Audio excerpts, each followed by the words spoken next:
भद्रं कर्णैभिः शृणुयाम देवाः भद्रं पश्येमाक्षभिर्यजत्राः स्थिरैरङ्गैस्तुष्टुवागंसस्तनूभिः व्यशेम देवहितं यदायुः ॐ शान्ति शान्ति शान्तिः.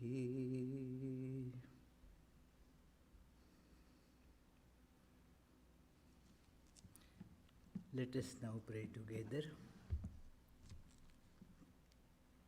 We offer our salutations to the all-loving being who endows all beings with consciousness.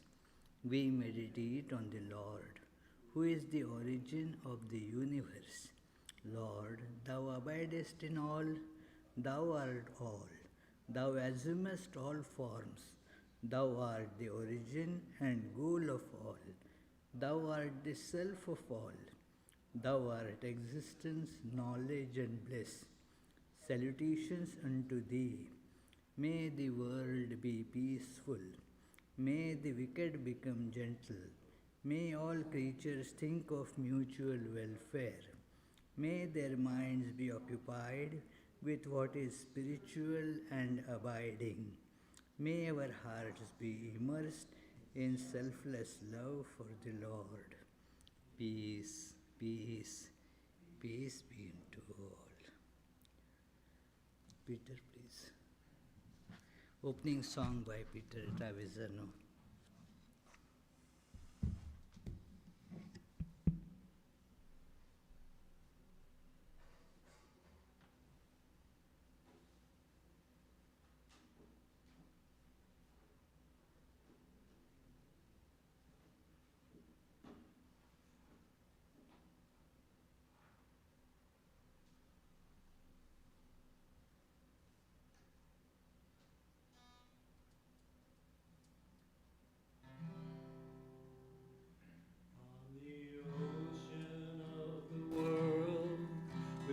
Floating in thy peace, and delivered from bondage of death we find release. Enfold within thy cave of light this terror-stricken mind. O Lord, have mercy on this poor child of thine. O dispeller of darkness in the heart of the heartless Son, thou Creator, Sustainer, Destroyer, the One. All the holy ones delight in thee with loving hearts that pine. O Lord, have mercy on this poor child of thine. Thou hast goaded our conscience that we return to thee. Thou hast made thyself appear to deliver those who see. All the holy ones delight in thee with loving hearts that pine. O Lord, have mercy on this poor child of thine. Thou awaken the vital force that courses up the spine in my heart. Break apart all the knots that make it blind. Night and day I cry to thee, Lord, won't you still this restless mind? O Lord, have mercy on this poor child of thine. Lord, please rid me of evil by thy boundless love for me. Thou hast brought us happy tidings of what we are to be. All our fear and sorrows vanish in the power that is thine. O Lord, have mercy on this poor child of thine. All the power of ego by thine is blown away. Thy little ones despairing find me to light the way. But my mind is full of doubt.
Thank you, Peter. What we just heard was an English rendering of the Bengali song written by Devendranath Majumdar in praise of Sri Ramakrishna as the teacher, Guru. The original song, it goes like Guru Deva Daya Koro Deena Jane, and this translation was done by Sujili Dean long back. Sometimes we sung it here, but this is after a long time that Peter has presented it here. Thank you very much.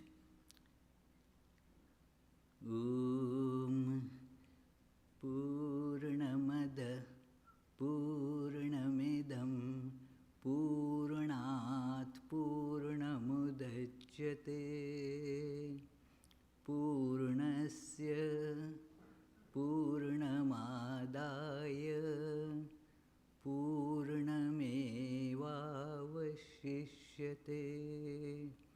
Om Shanti Shanti Shanti. That divine is perfect. This apparent world too is perfect. The perfect emerges from the perfect. When the perfect is abstracted from the perfect, all that remains also is that perfect divine one. So, dear friends, this is an eternal question, eternal. As long as mankind has been, this question has been hovering on the minds of almost every being, that the two things that we constantly feel and try to find a connection between the two somehow or other, that is the body, which keeps on shifting, changing as a little body, grown-up person, old fellow, and then kicks the bucket. So it is the body undergoes all these changes. And yet we feel something within that remains the same, unchanging, and that is somewhere within, deep within, that is where you feel connected with all these activities or movements of the material that is body. Body moves, but then somebody is there to feel the sensation of it. Something deeper is there to get the joy or the opposite of it. Something is there that is associated somehow with the body, but is not in the body. Where is that?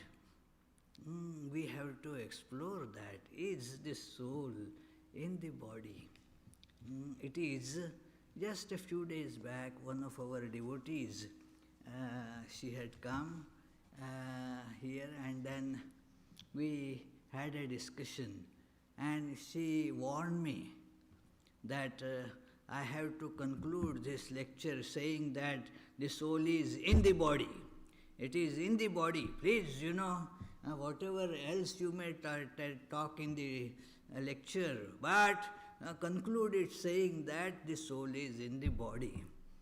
Now, in spite of my best wishes to please her, I doubt if I will be able to successful in that. It is a very complex question. Is who is the indweller here, and how to grasp it, how to exactly pinpoint where that is. Because if we just assume that soul is in the body, then so many questions, they pop up as if an epiphenomena of this assumption that the soul is in the body. So, where exactly in the body can you pinpoint? It is in the brain, or is it in the heart, or is it in my knee, or if it is in the knee, in the left knee, or in the right knee? Well, where is it? Some try to find a solution by saying it is all over the body. The soul is everywhere in the body. It is like they say a fruit. There is the skin of the fruit, and inside is all the pulp.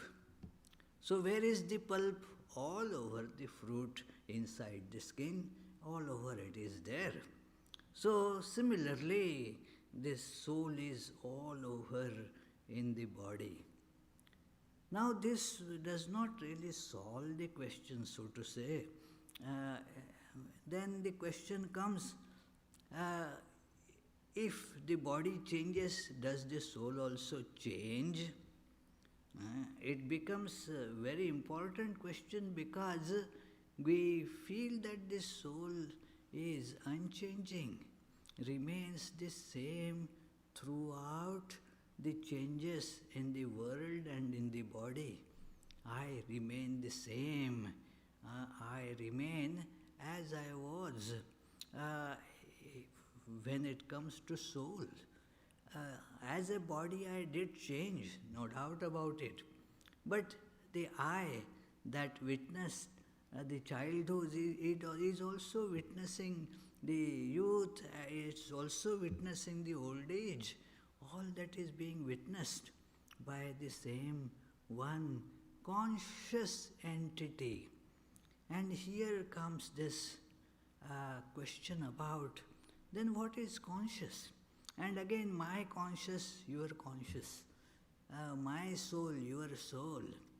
Just think about it, my soul and your soul. If it is in the body, think of it, Suppose you eat a chicken. Now the chicken soul, has it gone to your soul? Have the two souls been amalgamated, or what happened? Who knows, It is... some people try to take an easy way out. No, those creatures don't have souls. Only human beings have. So they don't have souls. How do we know? We don't know.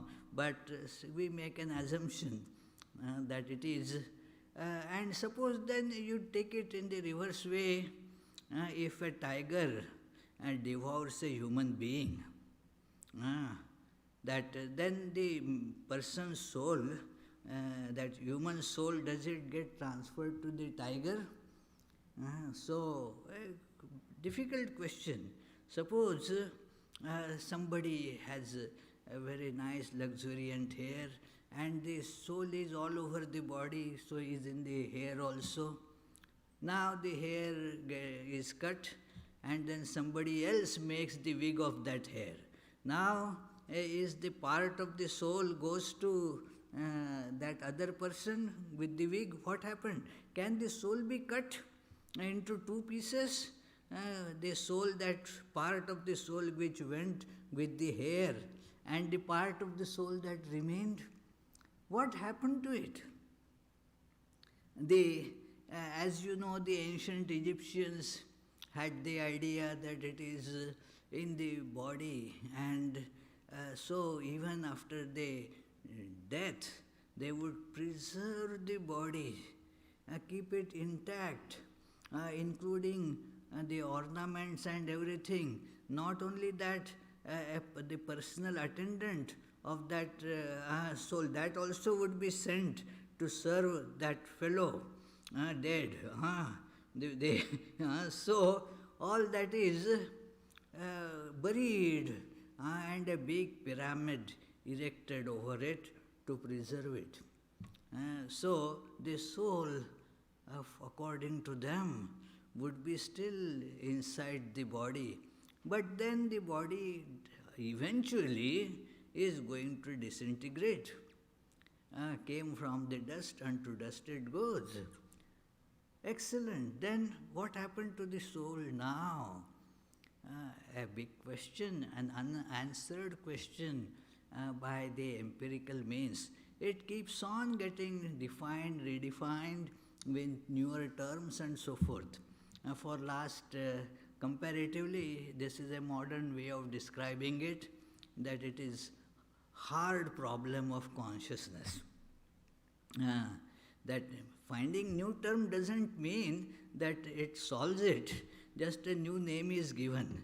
Somehow, in this world of physical science and the philosophy associated with it, you find a new term and then give a new name, and as soon as you assign a name to it, you feel that, hey, now we have solved it. It is hard problem of consciousness. Oh, what new has been told? Nothing, but a new name has been given. The same old arguments again come and, the way out is sought.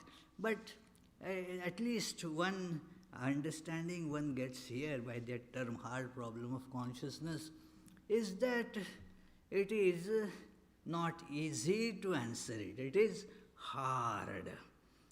It is hard. It is not certainly like the school teacher that it is, she gave the question papers to little kids and told, well, it is easy. It is just a piece of candy. So, it seems that the child swallowed the question paper itself being piece of candy.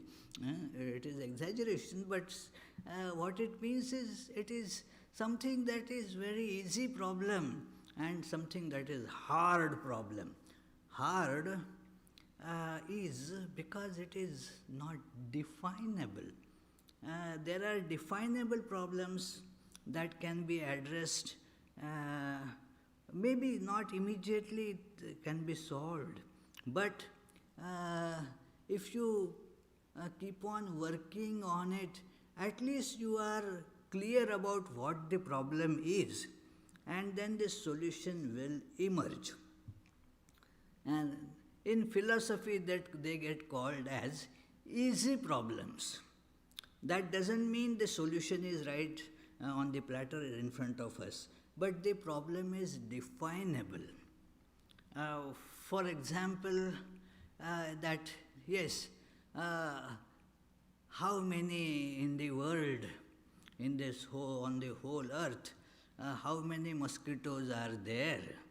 Now, who is going to work on it, calculate it, write the count and so forth? But it is a definable problem. Yes, there is a number of mosquitoes, maybe very big and very difficult to count, okay, agreed. But it is a defined problem.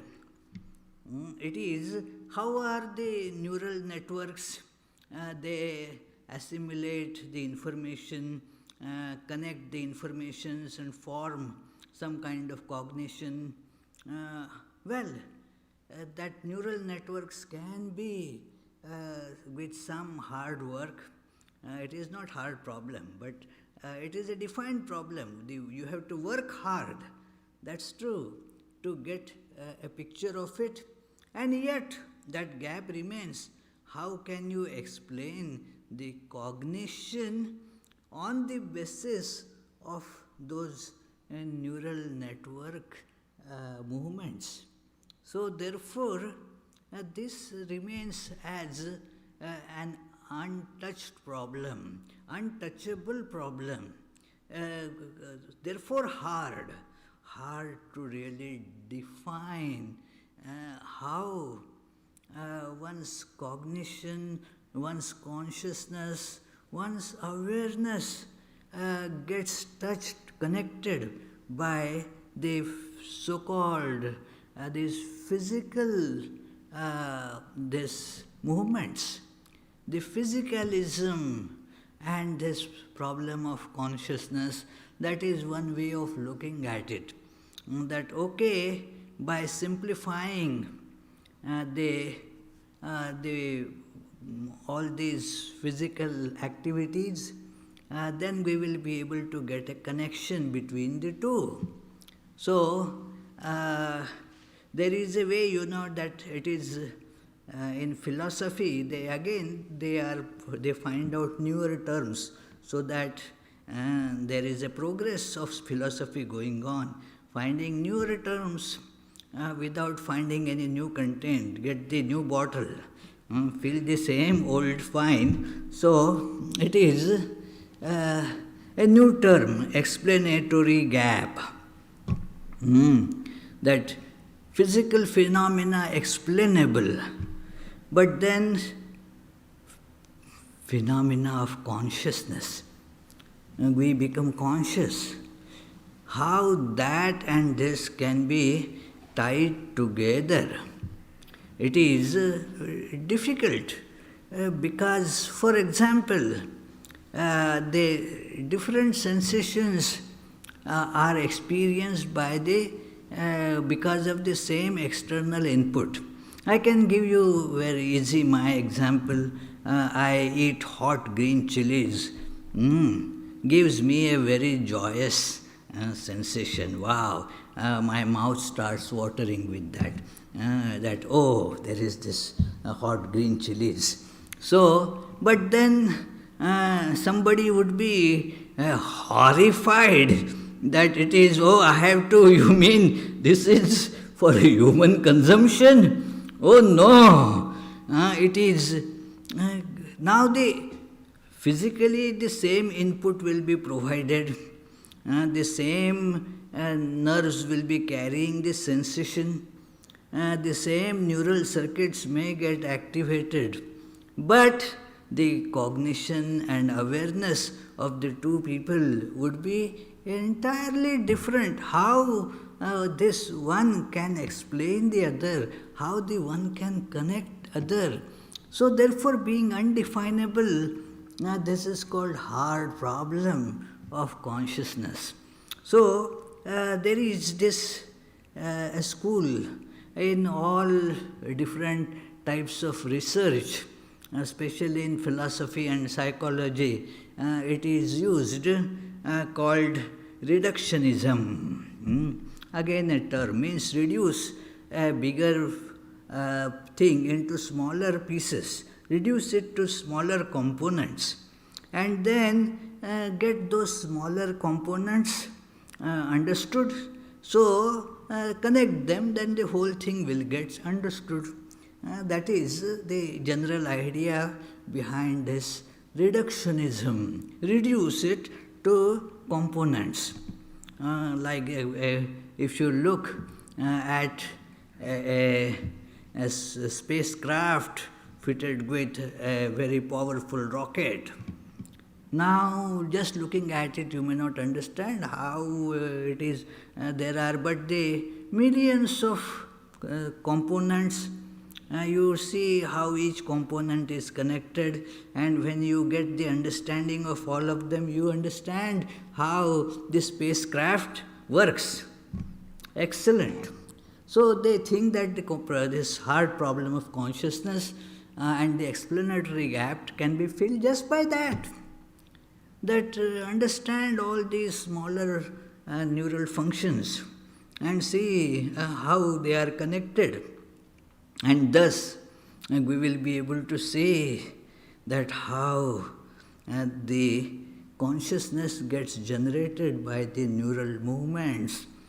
So that will be a solution. Of course, many do not accept this idea. And then there are again, non-reductionist schools too, who again are divided into that, yes, the problem of hard consciousness can thus be solved, the explanatory gap can be filled by non-reductionist methods. And some say, no, it cannot be filled at all. The gap is very genuine gap and it can never be filled. So, basically it remains for them too hard a problem even to address. And yet, it is there. I mean, it is for every person an intimate problem. Just because you do not want to solve it, the problem does not go away. It is an elephant in your small room, you know. You cannot just wish away the elephant is not there. It is very much there. And you are working around it. Some people are scared even if a dog is there in the room. Imagine a big elephant is there, what would happen? So hardly anybody. What, Naomi, will you be able to sleep peacefully? Oh wow! She says she will be able to peacefully with in her small room with a big elephant in it. That's a good idea, you know. Yeah, when you cannot get rid of it, learn to live with. So it is, you cannot get rid of it. So you learn to live with it. And then, that is a good idea. Yesterday we were discussing that movie Story of Pi. That learn to live with that tiger, you know. Now very scary, no doubt, to live with the tiger alone. It could have been easy to just throw that tiger off the boat. But then I am left alone, that I don't like either. Loneliness, you know, at least as a company, tiger, but as a company. And then you learn to live with the tiger learns to live with you. Now what happens to the consciousness? Well, the problem still remains. You learn to live with the problem, that's all. Not that you solve the problem. It is when this problem is faced, one wants to say, take the bull by the horn, let me address it. That where is the soul in the body? Where? So now you have to get to the metaphysical ideas about what is the soul, what is time, what is the meaning of in and out, what is in and what is out. How do we define what is in and what is out? So, it is very difficult. The idea of space is to be analyzed. These concepts are to be critically looked into to get a sense, at least the meaning of what we mean by the soul is inside the body. Our understanding of space, and of course along with the understanding of time, and the consequent perception of inside and outside is to be seen more critically than most of us are ready to do, because we take this idea for granted. This is space. This is inside. Whatever is inside the body, it is inside. And whatever is outside the body is outside. It is not so simple. Say, for example, about the thoughts. Are they inside you or outside you? Very difficult to say. Even the concept of space needs to be subjected to scrutiny, a deeper scrutiny. I was going to, say, copy some files on where people do it these days. Not that we understand how it happens, but because of the familiarity, we see that this happens. Copy all these files on the Google Drive. And then I learned that there is no space. There is no space in the Google Drive. Now, what is that kind of space? Is that space measurable, like say 20 feet by 30 feet by 30 feet? No, how many cubic feet space is it? You cannot really measure that space in that term. There is a different measure to be applied, a different concept of space.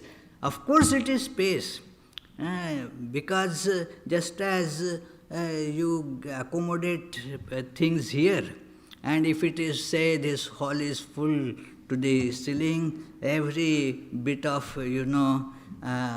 the space is taken. You cannot put anything else now in it. It is filled. If you go to, say, board a flight, these days very few people go, but when you go, now they may say no seat, all seats are taken, no space. So that is one kind of space. But this space, it is a different thing. Then when people say, oh, leave me alone, I need my space. I need my space. That is again a different kind of space. So, all these ideas of space are to be critically looked into. What is this space? Vedanta also tackles this problem.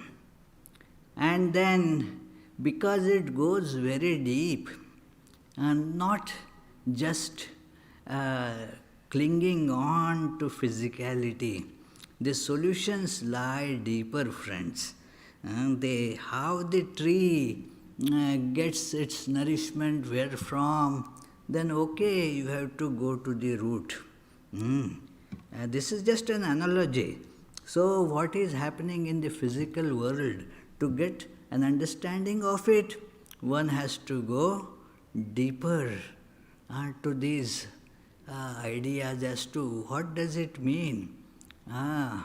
Where is the root of these things that we see? Go to the root, and then we discover many, many things that hitherto were not known. So, there is this knowledge about space also, that look at a finer understanding of space. We all experience space in the dream too. Isn't it, Sarah? There is this space in the dream that you see people moving around. I am fighting with somebody in dream. And all that. I am taking a flight in the dream to go somewhere. And all that is happening in space. What kind of space it is? In Vedanta, this is called a psychic space, which is subtler, but it is just like space. It is the gross space that we experience gets called Sthula Akash, the gross space. And then what is experienced in the mind as space? You don't need to really be dreaming. But even when you are thinking, all those thoughts, where are they moving? They are moving in space. That space is called Chittakasha. Chitta means the mind. To make it simple, that there is this space there. In that space, these two move. And these two spaces are connected. Connected means that which is the subtle space in the mind that gets grossified into what is seen as the gross space. So, one has to go there and see. This space is a concept that is generated by us. A very critical analysis of this space and time, much before Einstein has combined the two different things which were considered as two different concepts, space and time. Before Einstein had connected them, Swami Vivekananda showed that how they have been understood together in Vedanta. And he says that, look, how you perceive time and space, that is called critical look at how we perceive. Very different from the way the physical science looks at it. It is just addicted. Physical science has this addiction to hold on to the tools which are not going to work to solve it. The critical understanding that Vedanta takes here is that, look, space is, the idea of space is generated because of our perception of multiplicity. What a wonderful point, friends. If there is no multiplicity, think of it. No space. No space. Space, as it is seen, is always between two different things. The space between me and this wall, this body and wall. So, multiplicity alone. How you see two? Separated by something that gets called space. So, sans the perception of multiplicity, there is no space. And moreover, this multiplicity being unreal, what happens is that it keeps on changing. That is the way you see the difference between real and unreal. That which is real remains. That which is unreal, its perception keeps on shifting and changing. So, this multiplicity being unreal, now it keeps on changing. And that idea of change gives rise to the idea of time. Just as without multiplicity there is no space, without change there is no time. It is so.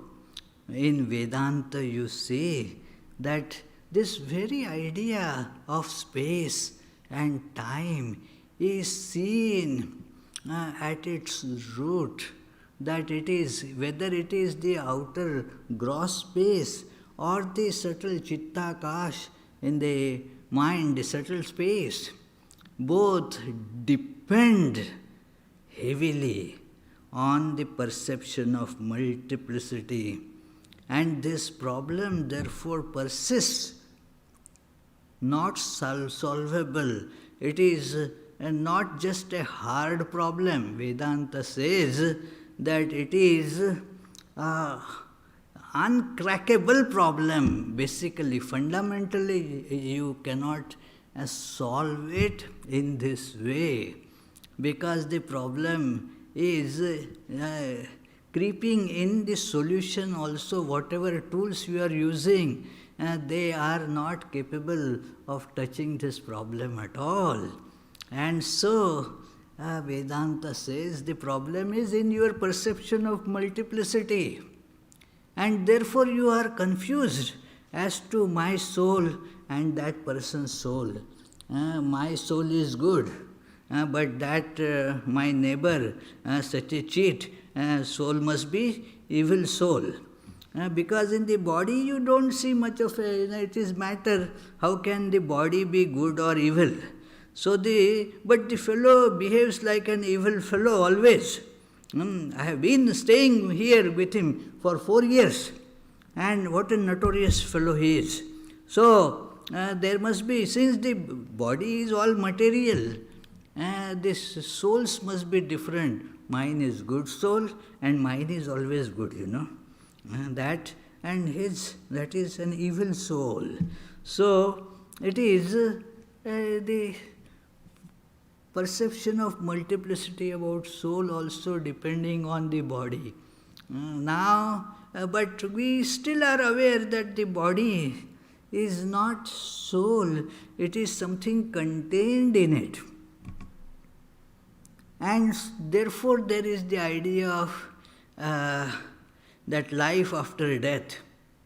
It is, I was watching a video of one wonderful rabbi. He was describing that what is this life after death? It's an oxymoron. Life means that there is not death. So what is the death means not life. So how is there the life after death? It is. So what it means is we have something that is the life. The bones are not life. The blood is not life. Something that is life. What happens to it as this, what comes out of the dust goes to dust. What that did not come from the dust, what happens to that? So, what happens to it? Nothing happens to it, nothing happened to it. It is you were feeling it in the body, that's all. It was apparently in the body, but when you try to examine it, it's not there. In Bhagavad Gita, there are these beautiful verses in the 13th chapter. 13th chapter of Bhagavad Gita is about this analysis that we are talking about. The analysis between this, in a way, the soul, the knower, and the known, the body and the world. So it is called Kshetra Kshetrajna Vibhaga Yoga, means division between the known, that includes the body, the world, everything that is seen or heard or whatever, and the knower of all this, Kshetra Kshetrajna. So it is. And it begins with this description that idam shariram kaunteya kshetrametya bhidhiyate etadyo vettitam prahu kshetrajna iti tadvidah. This body, O son of Kunti, is called the kshetra, and that which is conscious of it is called Kshetrajna, embodied self, by those who have knowledge thereof. This is the statement of those who know it. And then, okay, the body has been described, the known, the Kshetra has been described, that the body, and then all that goes with the body, everything that is perceptible through senses and mind, that is called known. That is how we know it, things. That you apply your senses, your mind, and thus at a point then you see that it is all, I know it. So it is known. And then the knower. What is the knower? And here is the crux of this whole problem. Where is the soul? Who is the knower? I know this person. I know that star. Yes, I know many things. But who knows that I means who is that I, the knower? And a stunning statement comes there, friends. I think the knower here and the knower there, they are different. But Lord makes a very emphatic statement here. Kshetrajñam chapi mam vidhi sarvakshetreshu bharata. Kshetra kshetrajnayor jnanam yatta jnanam matam mama. That it is, and know the kshetrajna, the knower, the embodied self in all the bodies to be myself, the Lord. I am, the Lord is the knower in all bodies. Just as because the bodies differ, the soul does not become different. What a statement! It is very counterintuitive that we feel that, well, they are different. We may say that the color of the skin differs. Somewhere it is white, somewhere brown, somewhere blacks, whatever. But does the color of the blood differ because of that? No, it is the same color. It is, we used to get asked one question to show how you should not come to so-called logical conclusions. The teacher would ask, look, back in India, we used to get buffalo milk, cow milk. Even now there is buffalo milk, cow milk, both are available easily. So the cow, see, that cow is white. The buffalo is black. Cow milk, you say, is white because cow is white, isn't it?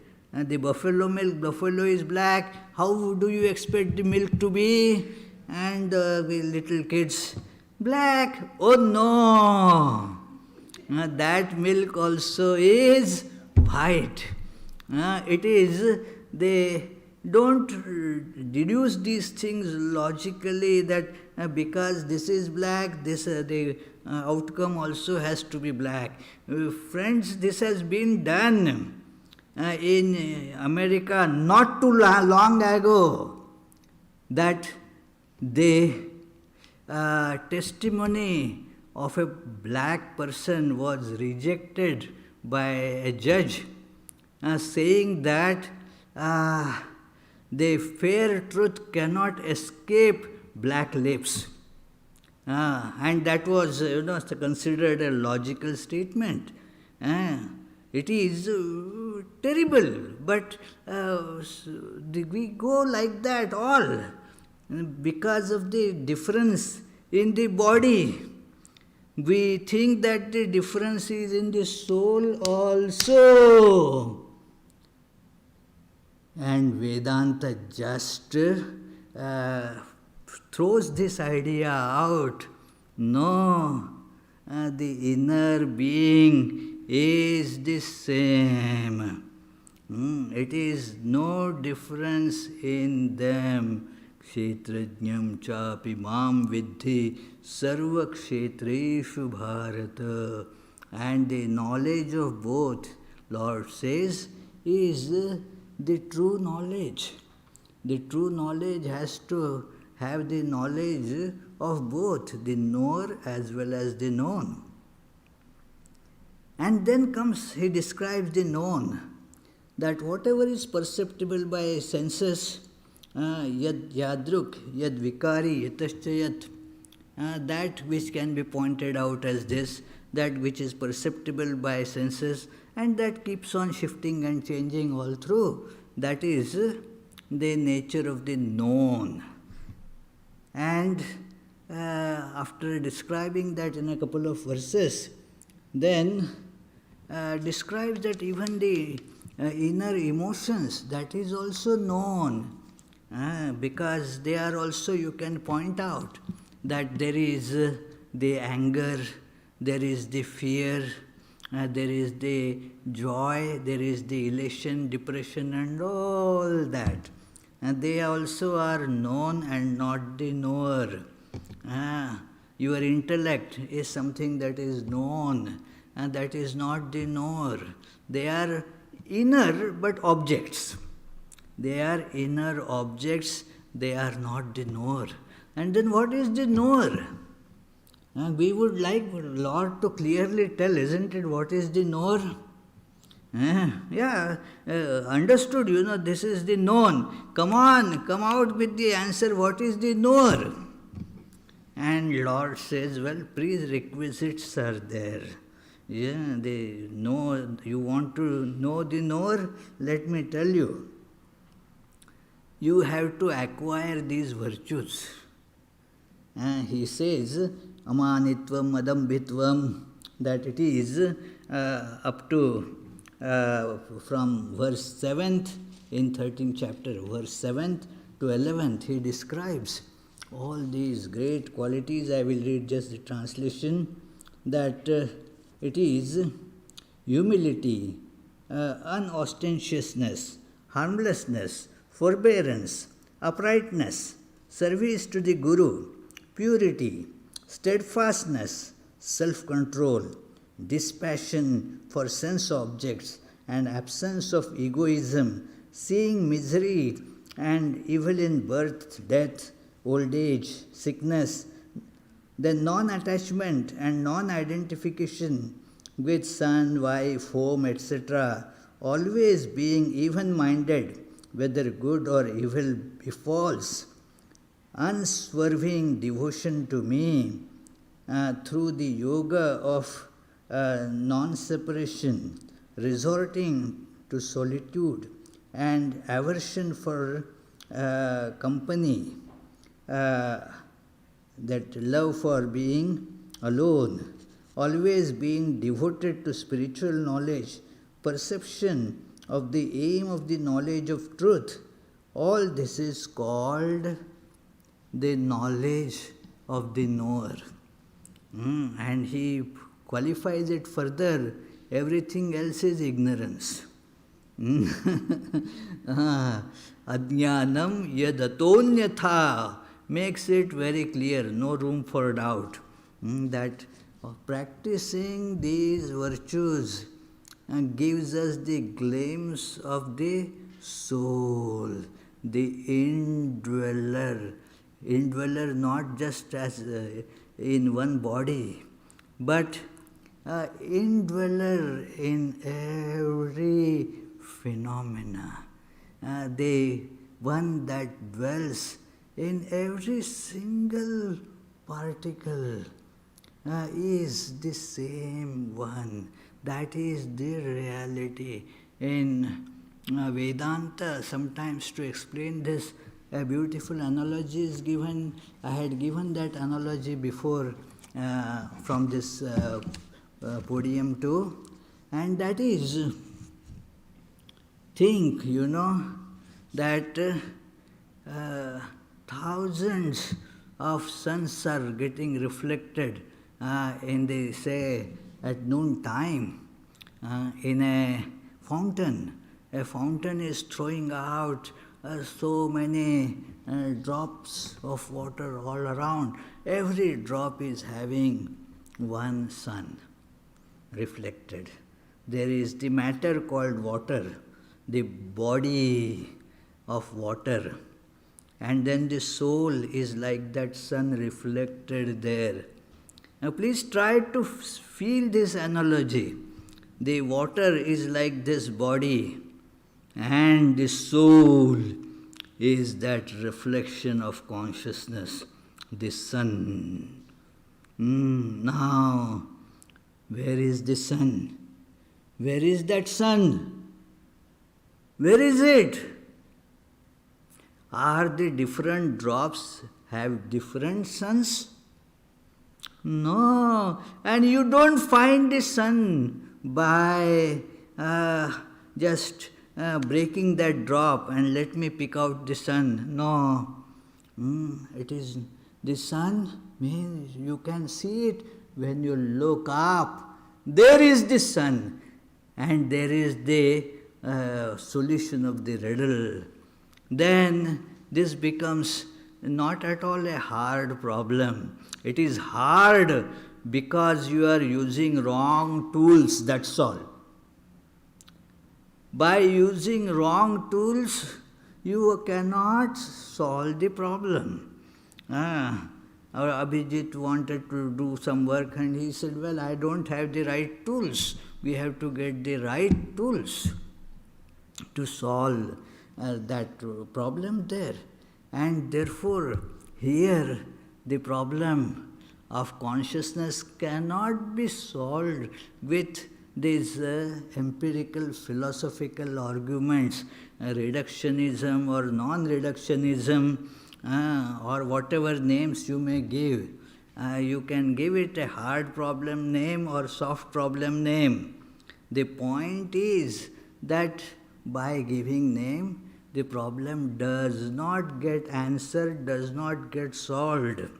That is what the science does, gives names and things that now we have known because we have given a name. No, one has to get an understanding of by going deeper into it, and thus you see the truth. The solution, you have to just lift your sight up, and then you see that one sun is reflected in all, and that dissolves the problem. That dissolves the idea of the soul tied to the body. That riddle is solved, not really solved, it gets dissolved. There is no solution as it is, because the riddle itself depends on our foolishness. It is things that we discover that were not lost at all. It is something like that as Vedanta describes. The reading glasses, you just move them on your forehead and keep on searching all over. And somebody who acts like guru, hey, it is right here, it never was lost. It was right here. So we find that solution, but the means is this, as described, to acquire these virtues, make the life get oriented, learn to look up, not towards these sense pleasures. You have to look up to God or whatever you may want to think of, the higher values of life. Otherwise, as one looks only towards the sense pleasures, runs after it, the life is embroiled in that. And no solution. The problem, it becomes harder and harder as you go to solve it by these means. So anyway, friends, let us develop our life to go to that higher elevation, higher level in terms of virtues, and thus we can see the problem, we can solve the problem. Then we will know that the soul is in the body and is not in the body. Soul is everywhere. That is the reality. There is, body is just like a drop in which the sun is reflected. That's all. So, let us pray for that. And now there will be soon Arati, and we will meditate on this thought for a minute or half, and then if there are questions, feel free to ask them.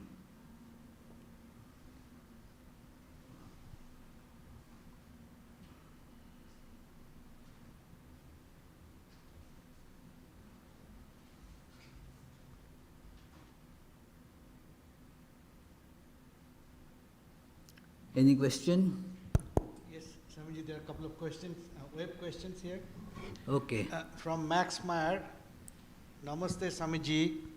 First, I would like to thank you. Now my question. Your words speak to my heart.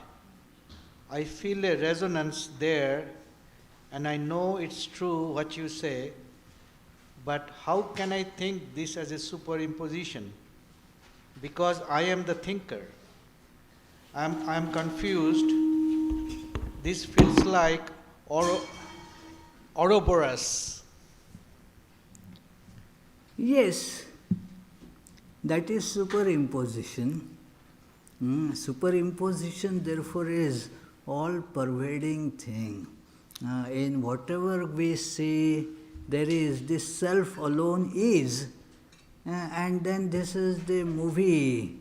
That is the superimposition on the screen of the self. There is no other solution of it. That how do I get it? No, you don't get it, brother. It is the dissolution of I that makes one get it.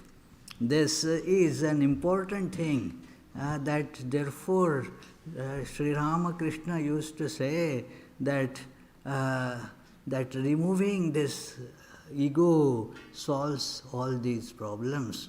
With the ego, how can I understand it? Well, I cannot understand it. It is because that is the fulcrum of superimposition. This idea that I see the world. No, that is you see the superimposition. Superimposition is to be removed by this, as we discussed all these virtues today. By developing these virtues, gradually the light starts emerging in one's life. So that is the only way.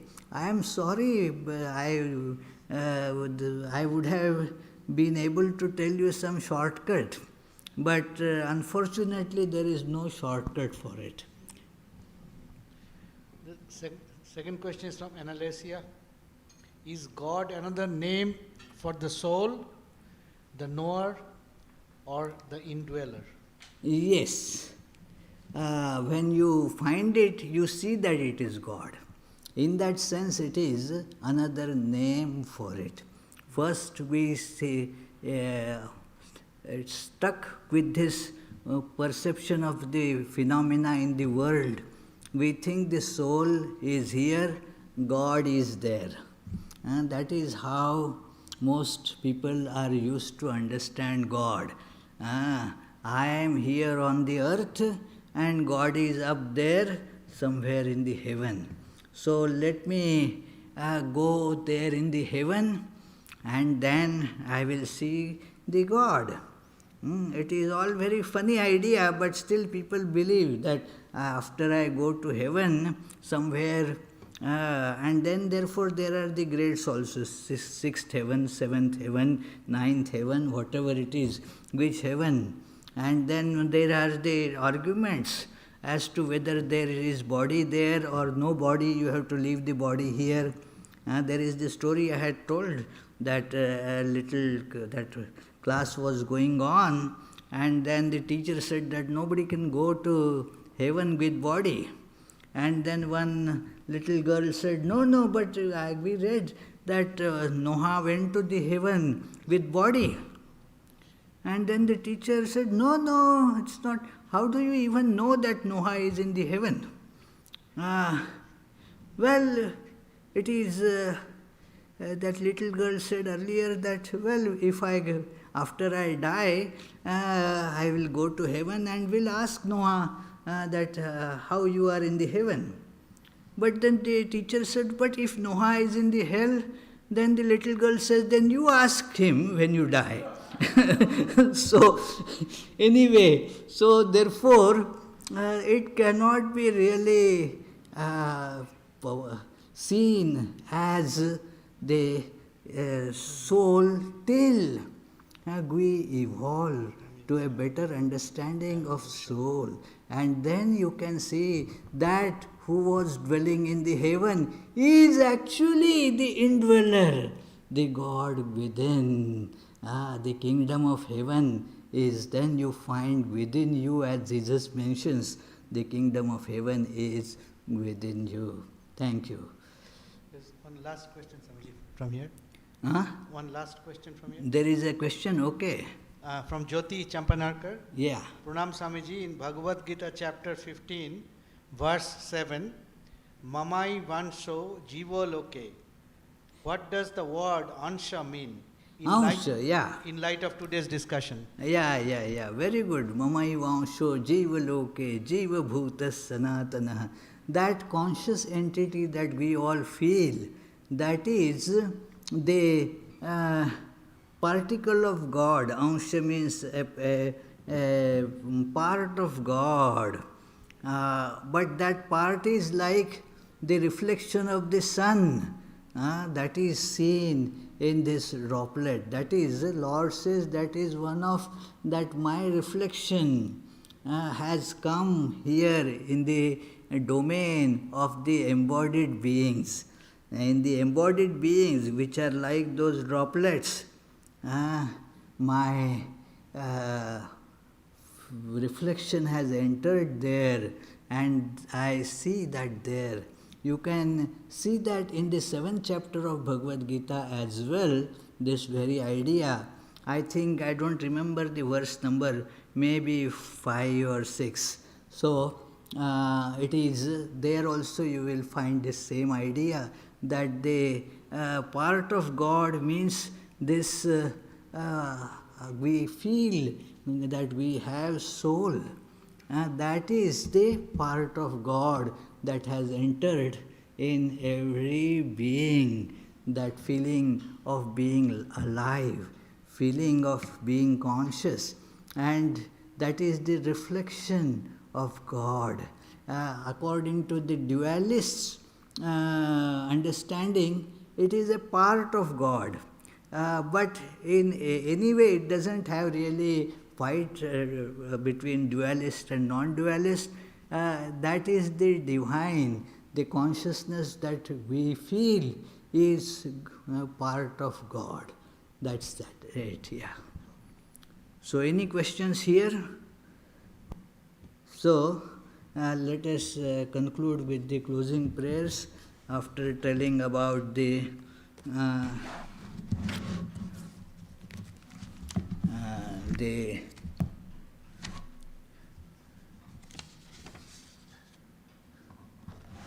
next programs. Well, next Sunday, that is December 20, the discussion will be on the story of the prodigal son. A very nice anecdote in Bible known to all. So we shall be discussing that story of the prodigal son. And the Tuesday, Friday classes would go on as usual. So, and the morning, evening prayers, those meetings also go on as usual. So, and then on 24th there will be the 24th of December, the Christmas Eve special service. So people can attend that in person as well as they can join on YouTube.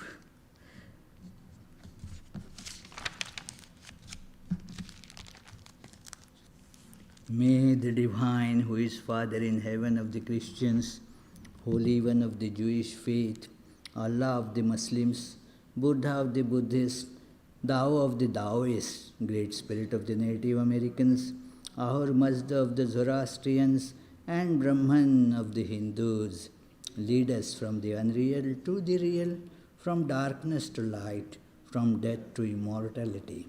May the all-loving being manifest himself unto us and grant us abiding understanding and all-consuming divine love. Peace, peace, peace be unto all.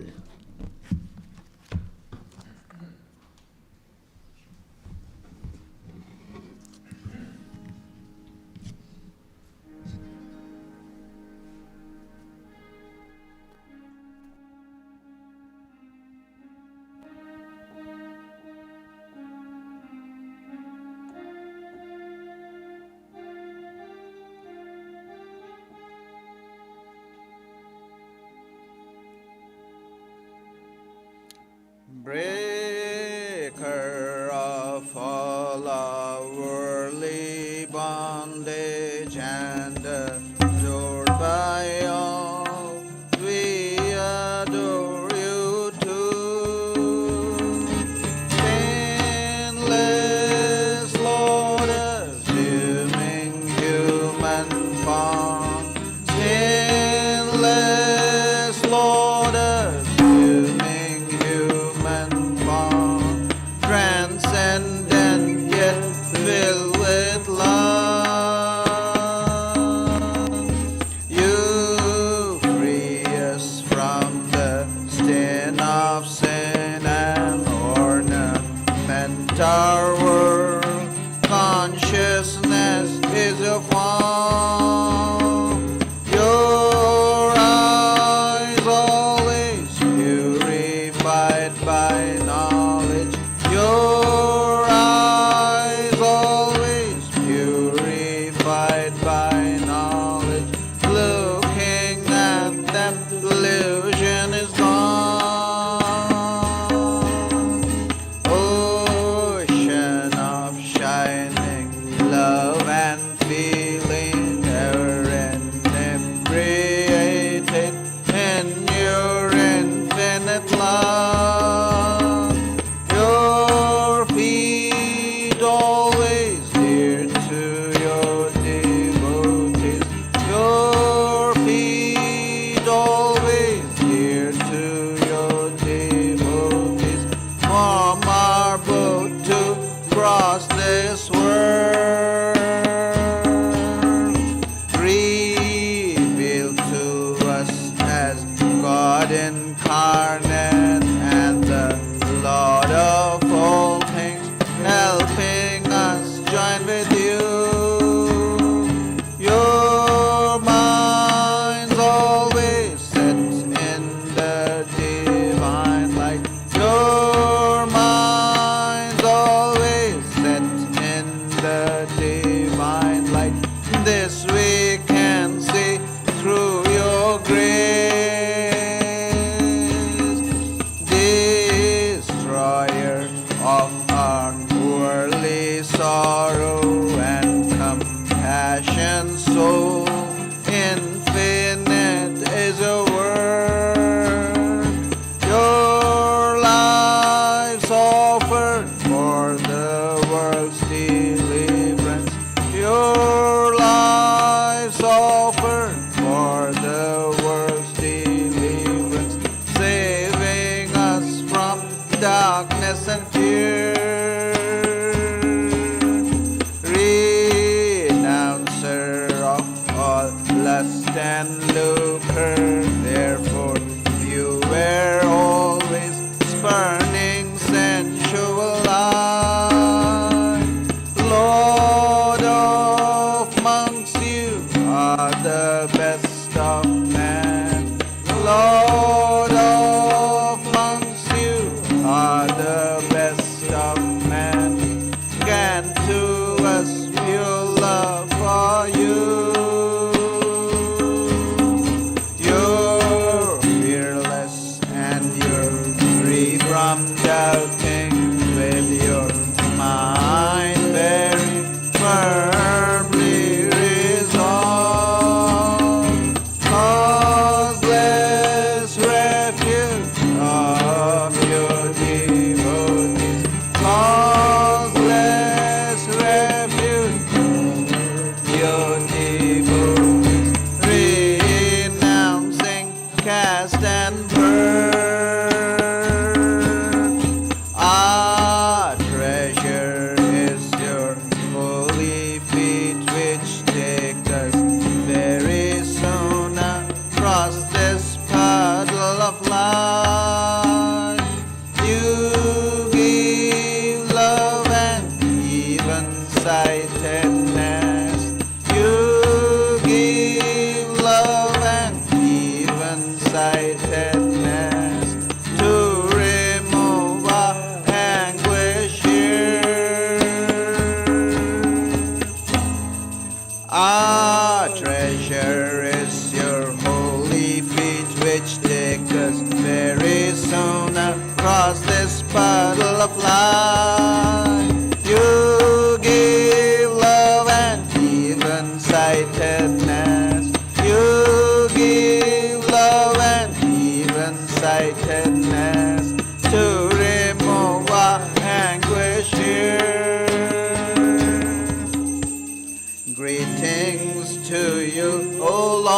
beyond both speech and mind.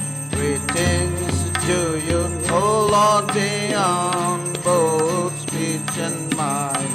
Yet you are the basis of both. O Lord, yet you are the basis of both.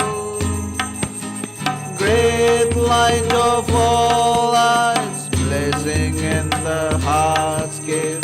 Great light of all lights, blazing in the heart's cave. Darkness is destroyed by your light. O Lord, darkness is destroyed by your light. Greetings to you, O Lord, beyond both speech and mind. Greetings to you, O Lord, beyond both speech and mind. Yet you are the basis of both. O Lord, yet you are the basis of both. Great light of all lights, blazing in the heart's cave. Great light of all lights, blazing in the heart's cave. Darkness is destroyed by your light. O Lord, darkness is destroyed by your light. Ranga Bhanga, these are all the sounds of Mridanga. Langa Ranga Bhanga, these are all the sounds of Mridanga. Spiritual songs devotees are singing for your worship divine. Spiritual songs devotees are singing for your worship divine. Jaya Jaya for your worship divine. Hara Hara for your worship divine. Shiva Shiva for your worship divine. Breaker of all our worldly bondage and adored by all, we adore you too. Jai Shri Guru Maharaj Ji Ki Jai.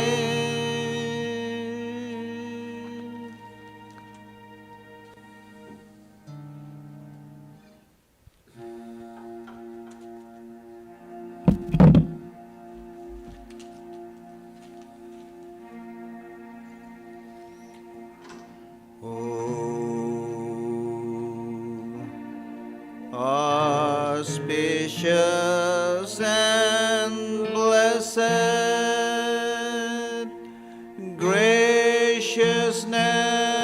graciousness sublime,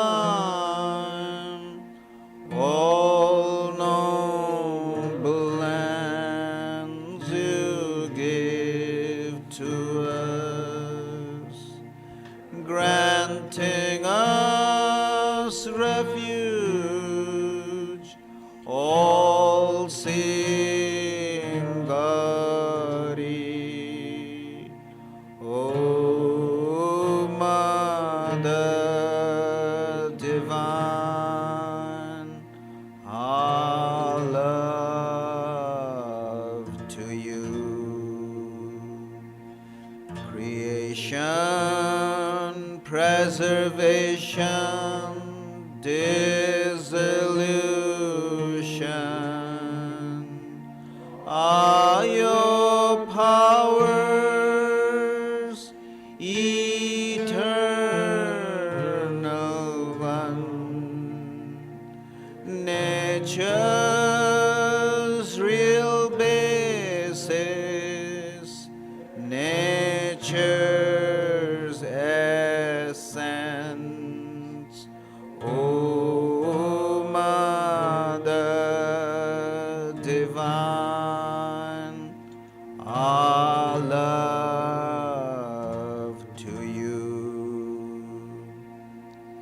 we come seeking refuge from anguish. Be our Savior through your deep concern. All our suffering remove, Goddess. O Mother Divine, our love to you.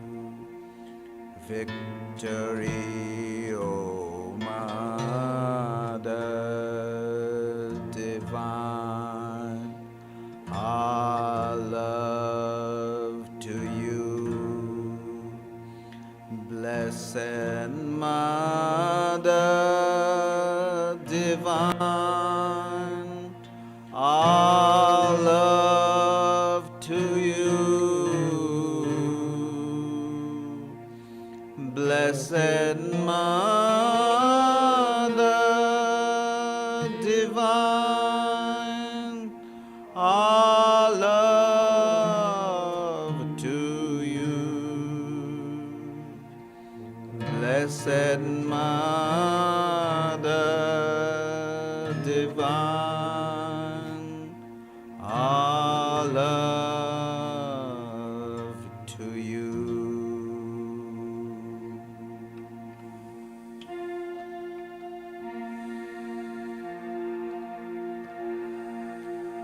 Jai Shri Ram Krishna Dev Ki Jai.